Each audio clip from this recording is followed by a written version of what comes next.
I wasn't really taught about money growing up. Yeah. My mother and my grandmother is in banking, and you would think that I know something. And I know some things, don't get me wrong. I'm good with numbers and things like that. Numbers has always been something that I was interested in and enjoyed. But when it came to like actually managing my own funds, that's just something. Right. And so I was be the other challenge is just like getting imposter syndrome.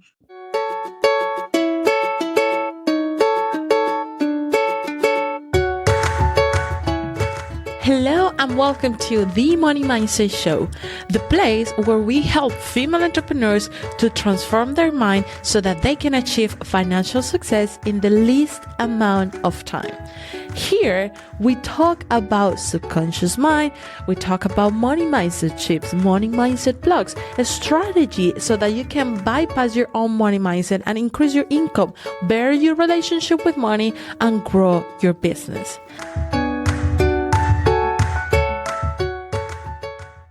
Thank you so much for having me on your show. It is a pleasure to be here. I am very appreciative. So thank you. My name is Denisa, and I am a holistic mental health therapist, and I go by the Hood Therapist, as you've seen on my website.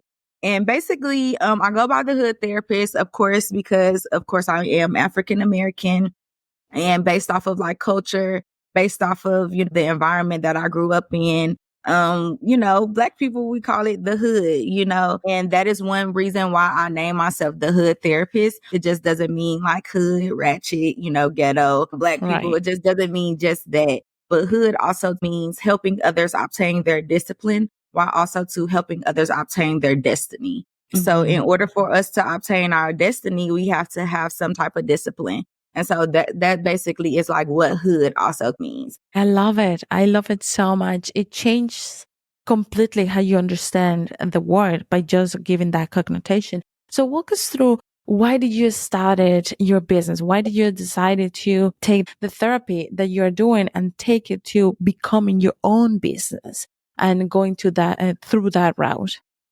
Yeah, so I actually had started my business in 2020, but I actually started my business off as a podcast at first.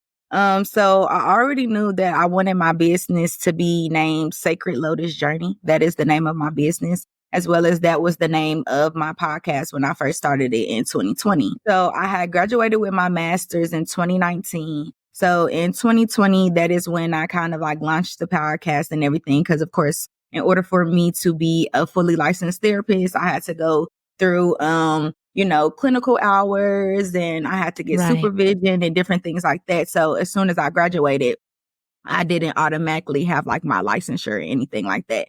So I had to kind of like build up, getting like my hours and, taking certain type of like tests in order for me to be an actual like licensed therapist in the state of Tennessee. And so because as I was like doing that, I'm like, you know what? I want to make sure that I put my business name out there, have people to like at least know the business before I actually start my private practice. So I got the podcast going, did a few episodes for that, talked about more so like mental health, of course, like in the Black community, but more so like my mental health journey along the way, as well as I was kind of getting out of my master's program, learning more about like mental health, of course, being in the Black community and all of the different things. But I actually started my private practice last year. So in August, of course, it would be a whole full year of me having like my own private practice, as well as having me a suite where I actually do my business out of as well. So I am hybrid. So I do in office as well as virtual. And so the reason why I did my business, and I hate to say this, but this was like the thing that, kind of like pushed me out to really be like, you know what, I got to just do something because this isn't working. I was working in the mental health field, of course, and I was a therapist for a Black-owned mental health organization. And I love the people that I worked with. I love my clients that I had. I love the organization as a whole. But the organization also, too, as a whole, didn't have things together as well, which was kind of like putting a mental strain on me. This was the first time I ever been at a business that didn't pay you on time. And so I wasn't getting paid on time. it was just very unorganized, understructured. It was just a lot going on. And I worked myself up in the company. I became like a supervisor, a manager, but it was like that still wasn't enough. You know what I'm saying? It was still just like a mental strain, a mental struggle. And I hate to admit this as well, but I cried for 2 years straight working at this job. And because of that, and I'm like, okay, I'm a mental health therapist, and I tell my clients about mental health and, putting themselves first and setting boundaries and making sure that they are doing what's important for them and not what's important for a job or for like an image or things like that. And so I had to put my bigger pennies on, you know what I'm saying? And kind of like step out on faith and be like, oh, okay, I have to put myself first. I can't keep on putting myself through this mental turmoil because like I'm not even being the best therapist that I could be as well, for the simple fact that my mental health is being taunted with and, being affected on a day-to-day basis. And so that was like the thing that made me like go out and do my thing, because I was already struggling. And I was just like, if I'm struggling working for, another person where I'm supposed to get a consistent paycheck, you know what I'm saying? I might as well do my own thing and kind of like see where this leads me. Parents, they also encourage me like, hey, like if you got to wait for your money from somebody else, you might as well go do your own thing and, bring in your own money and wait for money that way as well. So that kind of gave me the encouragement to really be like, you know what, Denisa, just get out of there and do it. And we gonna see just how it goes. Yeah. And that's interesting to see how you being in the mental health space, also you go through layers of your own mental health and your own story, because that's what people doesn't conceptualize enough for me. From my perspective, I'm a finance professional, right? Mm-hmm. First years of my career, and when I started my business, I started it because of my own money burned out. I went to school to learn about money. I managed corporate America. Like I was so, and I'm still am so good with business finances and all of that. But there was a little part that was missing. It turns out to be huge, which is your relationship with money, how we understand our identity with money, culture. Like there is so many other things that play on in our mental health that doesn't allow you to apply what you learn on school. So I can only imagine that for you, that was also playing out, right? Like you are being here, the professional on this side, so you can tell and guide the other ones. But when it comes to your own thing, it's like you go through these subconscious layers that of course you're not aware of. And you come to the other side and you start your business. I'm curious to know, what is the type of client that you specialize, and what is the type of client that you love to see every single day? So I would say, like, me as a person or me as a therapist, I would say I specialize in the total person. And what that is, or what that looks like, is basically, since I am a holistic mental health therapist, I want to heal people internally as well as externally. So that's basically like what my business is all about as well. So I give mental health services for the internal aspect, but then I also make herbal products for the outer external aspect of things as well, that helps with, anxiety and depression and, sexual dysfunctions and different things like that. Yeah. So I specialize in the total person. But when it comes to a specific type of client that I like to see, if I'm just being honest, I know everybody has their preferences on clients, they like age range. But again, I'm a person, I just love to meet people. Right. I love to feel other people's energy as well as let other people feel my energy. So I don't really necessarily like have a particular like client that I like to see. Like, I don't like to see just like depressive clients or anxiety clients or, clients with like self-care or self-love needs or anything like that. I just love to, be in community with people and help assist people that want to be helped, because when in the mental health field, it's all about you helping yourself, right? I'm just here being the assistant, helping to guide you, helping to give you a different perspective. But really, the people that come in, they are the experts of their own life. I'm not the expert of their life. I'm just the expert of mental health. And so that is like the difference that I try to just tell the clients. Like, as well, I see children too. So the youngest child that I've ever seen was 6, and then the oldest person that I've ever seen was 75. So I really don't discriminate. I really love to see everybody. I really love to kind of just be in community and communicate with just everybody on many different levels because that helps me to be able to communicate with all people. If I was just talking to more adults, then that means that I'm able to just explain things on a more of an adult level.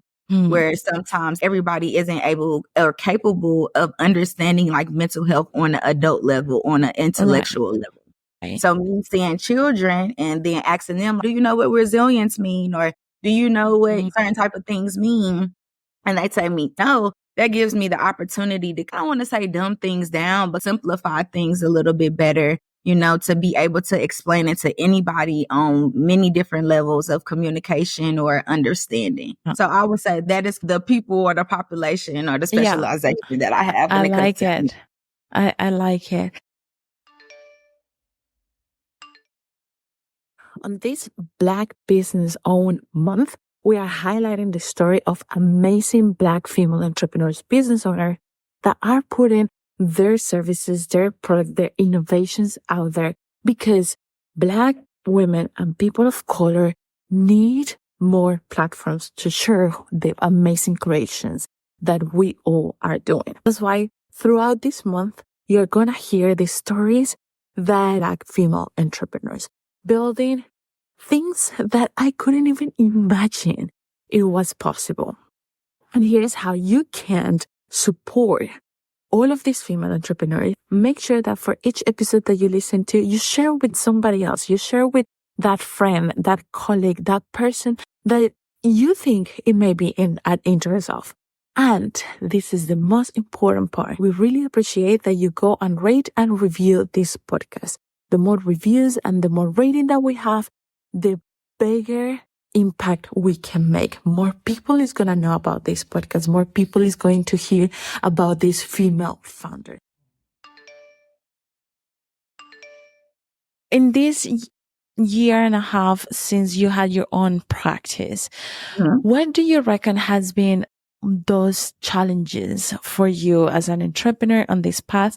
And some of the financial challenges that you can recognize for your own journey and also for the community in itself. I would say the challenges that I have came about, one is getting over my own imposter syndrome. And so what imposter syndrome is or what it looks like, if somebody know like what it is basically like a person that feels that they are not where they're supposed to be. Basically, you feel like you are a fraud, like you have on a mask, like you are not equipped or capable of being in the space that you are in. And so I would say like that is like a main challenge for me is being an imposter, like having some type of imposter syndrome, feeling as, you know, who am I to, you know, be an entrepreneur? Who am I to be on the other side of things? And like navigating my own business and, you know, being in control of my life and my own finances and things like that. And then I would say like the other challenges that I definitely face to go along with the imposter syndrome is money management. And because, of course, again, I'm a Black woman, right?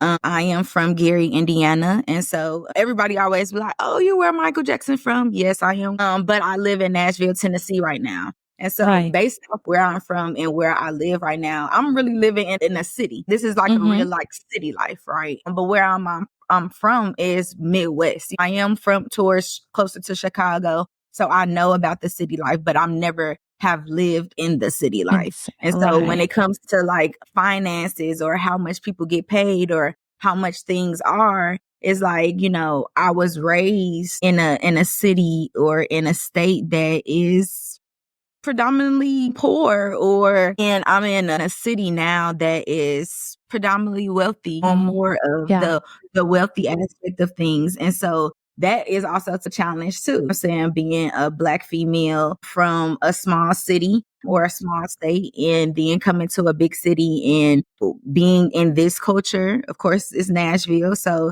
it is more so predominantly a white city. And when it comes to holistic mental health as well, or holistic anything, that is predominantly more white community as well. And so kind of getting into that community, being in that space, being a Black young female and having imposter syndrome and feeling as if like I'm not good with money or I don't manage money well. I wasn't really taught about money growing up, you know? My mother and my grandmother is in banking. You would think that I know something, and I know some things. Don't get me wrong. I'm good with numbers and things like that. Numbers has always been something that I was interested in and enjoyed. But when it came to like actually managing my own funds, that's just something totally different.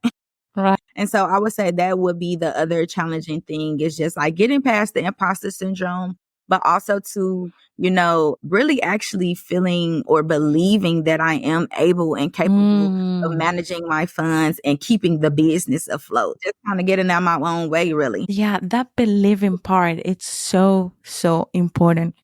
I tell you what, the thing is that nobody really teaches us how to be an entrepreneur. So the little financial education that you're getting is related to the 9 to 5 job, the 9 to 5 life, right?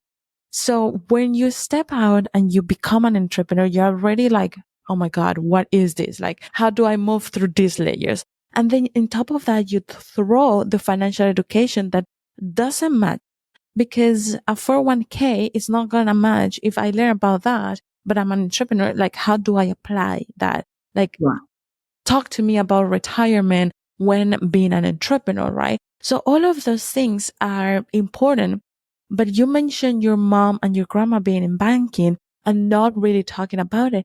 It happens. You know why it happens? Because we grow up learning how to execute a service, how to really understand a system or understand what the bank needs or understand what the financial system needs. And we learn how to do it, but we never question, and what about me?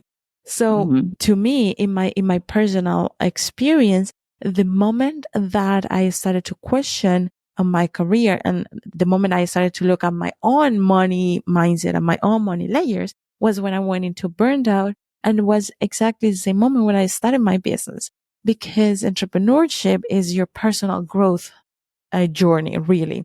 So that's when you start seeing this is how it moves. But if your whole job was to be in the banking industry, you learn about the products, you learn about how to move, right? But you cannot apply it, or you need a certain ability of awareness and willingness to apply it to you and share it with others as well. You may apply it for yourself, but that is different than to share it with somebody else. So it's a whole different type of layers.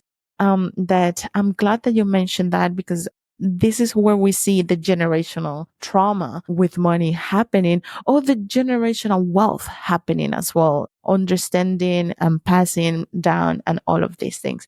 I love that so much. Which brings me to the next question for you, Denisa. It is, how do you envision your business in a year from now, in 5 years from now? What is the type of impact and movement? And how do you see yourself going from now on? So from this point moving forward, especially being a lot more mindful of, like my own habits. And even though I could be aware of habits, just the difficulty of changing habits and just being in a comfortable space. Right. So one, being more aware of how I envision, my overall business, especially like a year from now. It's just really being a center for, again, like healing people internally and as well as externally. So not only am I a mental health therapist, but I'm also a herbalist, an aromatherapist, as well as the holistic aspect of things is I do sound meditation or sound baths, guided meditation, breath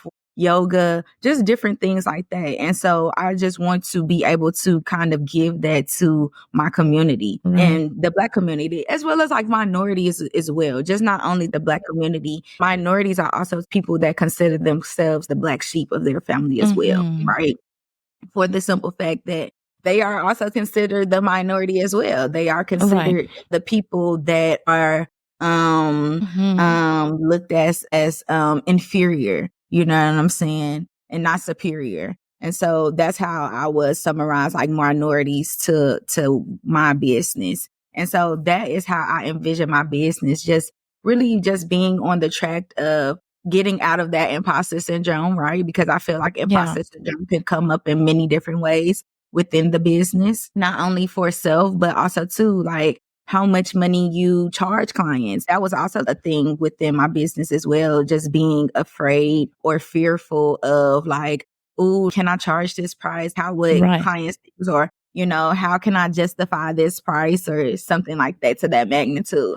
So just really being firm and set and really trusting my discernment. I would say that my vision for my business within the next year is to really just trust my discernment, trust that I am able and capable of making this work. Because of course, that's the other thing that is in the back of my mind when it comes to minority-owned business, women-owned businesses, that businesses don't really succeed past the first 5 years, you know? So I'm just trying to make it to the 5-year mark and just really be able to heal people, again, internally and externally. Yeah. I love it. I love it. And I can feel the passion. I can feel how needed is this, especially within our community. Within, like you said, people that identify as a minority, as the black sheep, because it's a lot that you have to go through, and that it's a lot that goes through your mind when you are considered like that. So please let us know, can people continue this conversation? Where can they reach out to you, all of your socials or website? Yes, so you guys can check out my website at www.sacredlotusjourney.com, and that's www.sacredlotusjourney.com. And you can follow me on my business Instagram at Sacred Lotus Journey. And you can also follow me on my personal page as well on Instagram, The Hood Therapist. And you don't have to worry, because I am going to link all of that below, all of her socials and websites, so you can check it out. Denisa, thank you so much for being here. This has been such a pleasure. Is there anything that you would like to say that I have not covered? No, again, I want to thank you for this opportunity. I want to thank you for allowing me to be on your show, be in your presence, and getting to meet you and be with your community as well. Absolutely. Thank you so much for being here. Okay, but before I let you go, did you know that you have a space where your money mindset work is made extra simple so that you can increase your income, better your relationship with money, and grow your business in such a simple and easy way? Go to themoneymindset.hub.com and choose your path and start making those changes easily and effortlessly. That is themoneymindset.hub.com.